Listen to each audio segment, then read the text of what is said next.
जो है जब वो पैदा होता है तो उसको आपका टच और वार्मथ चाहिए होता है. When the mother holds the baby, तो वो फर्स्ट टच जो होता है that is so important for the child. उसको वो फील आती है कि वो कितना वेलकमिंग है, राइट, उसको कितना वार्मथ मिला है, अटैचमेंट कैसी है, उस मदर के पहले टच से उसको पता चलता है. राइट, और उसको वो फील करता है and that touch connects him to the world right, groundedly, insecurities के साथ. किस जैसा वो टच है फर्स्ट, वैसी ही उसकी आगे चीजें डेवलप होना शुरू हो जाएंगी. So this is that important actually. Okay.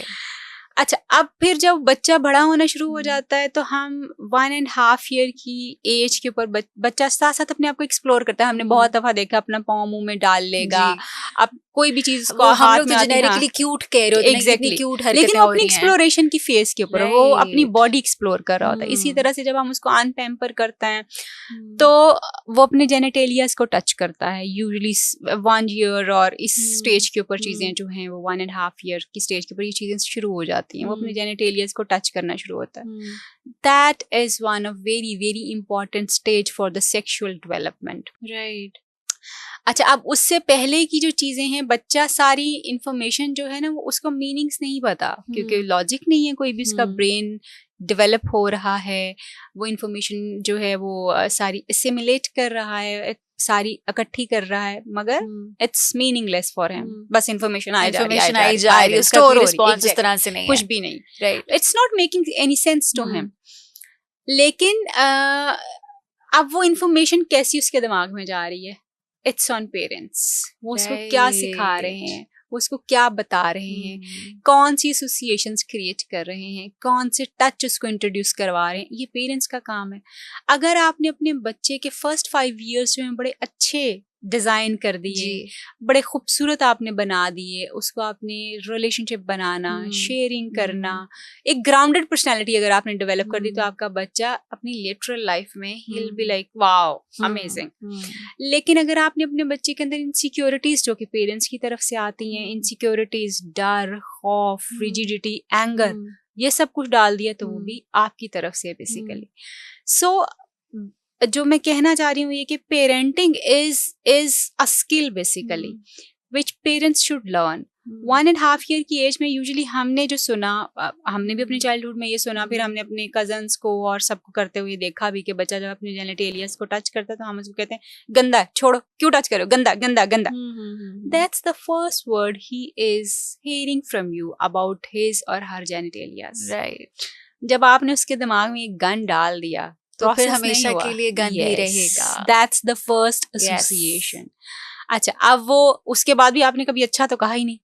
आपने उसी गन को आगे रीइंफोर्स किया और उसी तरह से आप उसको एजुकेट करते रहे नेगेटिविटी के साथ. तो आपके सेक्सुअल प्रॉब्लम्स जो है ना दे स्टार्ट फ्रॉम हियर.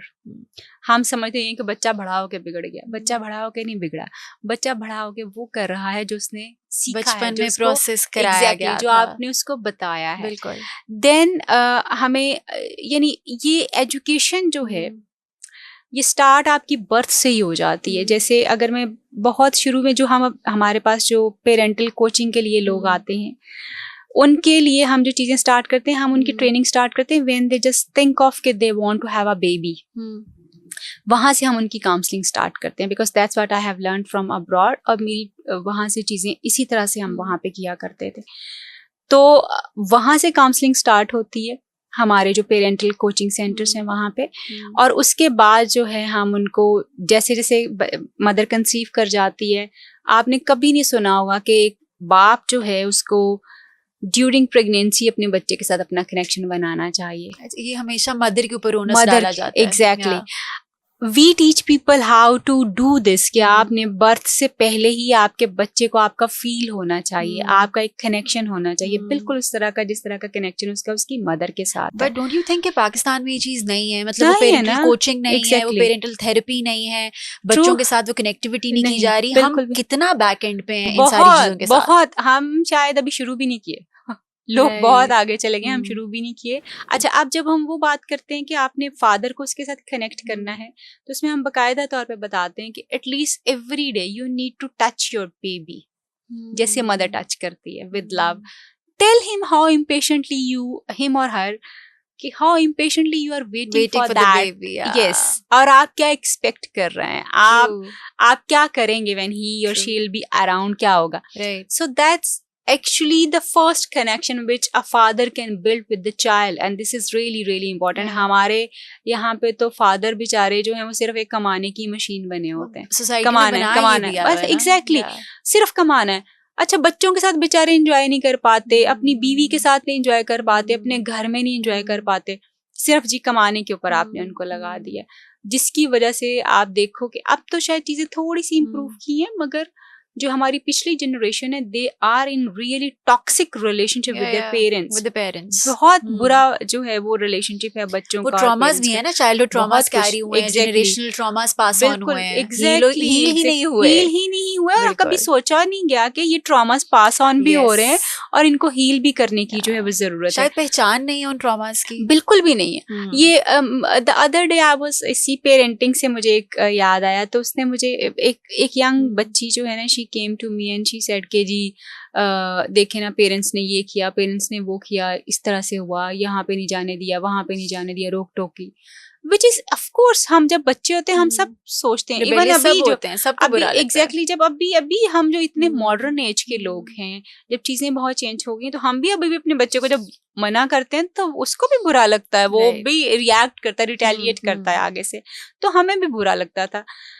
लेकिन लेट्स से कि जब हमारे हर टाइम और एज की अपनी कुछ जो है रिक्वायरमेंट्स होती हैं, उसकी अपने नॉर्म्स होते हैं. आज के दौर में जो सही है वो आने वाले दौर में गलत होगा. जो पिछले दौर में सही था आज हम उसको चैलेंज कर रहे हैं.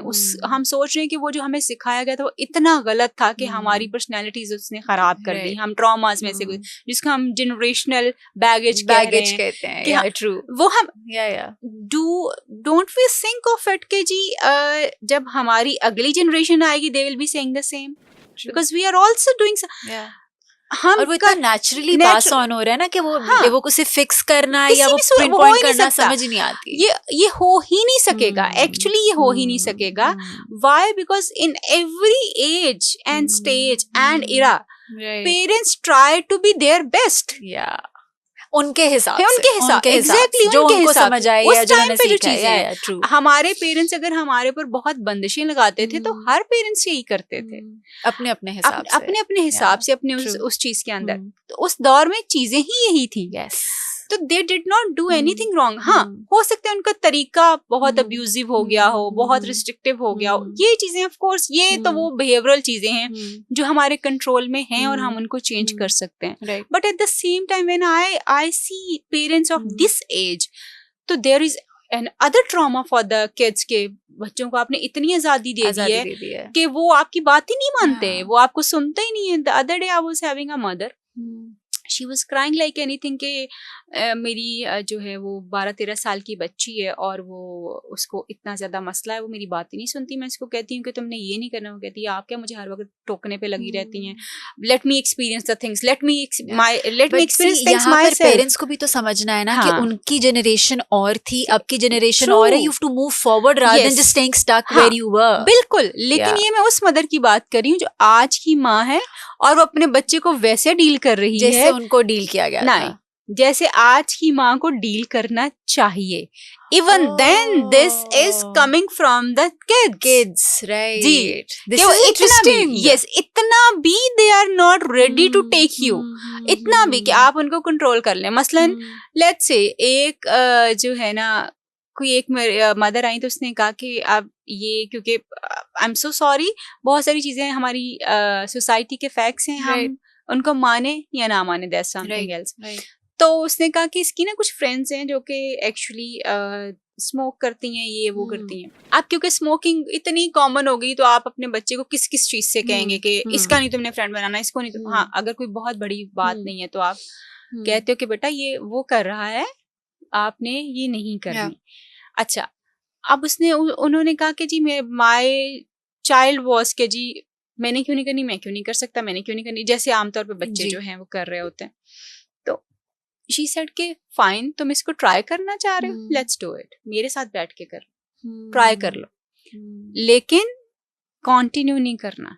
अच्छा, वो ट्राई हुआ, उसके बावजूद the child was so manipulative, और उसके बावजूद चीजें, यानी मैं ये कह रही हूँ कि this is an other extreme for the parents now, for the parents ये चैलेंज है कि अच्छा हमारे पेरेंट्स रिस्ट्रिक्टिव ज्यादा थे, हम तो परमिसिव ज्यादा हैं, तो फिर हम क्या करें?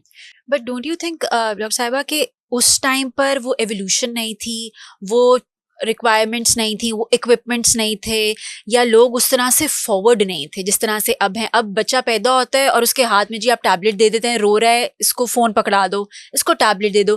पहले आपको नहीं लगता कि पेरेंट्स बच्चों के साथ ज्यादा इन्वॉल्व होते थे, ज्यादा कनेक्टेड होते थे, ज्यादा प्रोटेक्टिव होते थे? नहीं होते थे। बच्चे सारा दिन झूलों में पड़े हुए होते थे और माएं घर संभालती थी। This was the truth of the previous era actually, right? और माओं के ऊपर रिस्पॉन्सिबिलिटी घर और खानदानों को संभालने की ज्यादा थी as compared to kids. Okay. तो बच्चे जो थे वो दादियां, नानियां, पुफियां और वो पालती जी, वो लोग ज्यादा, ठीक है, लेकिन इन्वॉल्वमेंट जरूर ज्यादा होती थी फैमिली की। But at the same time अगर जब हम ये बात कहते हैं ना, तो मुझे इस बात पे थोड़ा सा एतराज जरूर होता है, Why we just undermine के जी पिछले दौर की चीजें इस तरह, पिछले दौर की जो चीजें थी, जो भी थी अच्छी बुरी, वो उस दौर की आप उसको कह सकते हैं कि अच्छाइयां और बुराइयां थी उस दौर के हिसाब से सही। एग्जैक्टली वो उसी दौर की थी ना, मतलब जिस दौर में टीवी इतना कॉमन नहीं था, मोबाइल नहीं था, उस दौर में सहेलियों का बहुत लंबे टाइम के ऊपर बैठना भी बहुत सम टाइम मायूब समझा जाता था। बहुत सारी चीजें, लड़कियां बैठती भी थी, कितनी ओपन सोशलाइजेशन हमारी होती भी थी, लड़के और लड़कियां इकट्ठे खेलते थे। आप खेल सकते हैं? नहीं। That time was more modern than this is. This is a very interesting angle actually, मैंने इस लिहाज से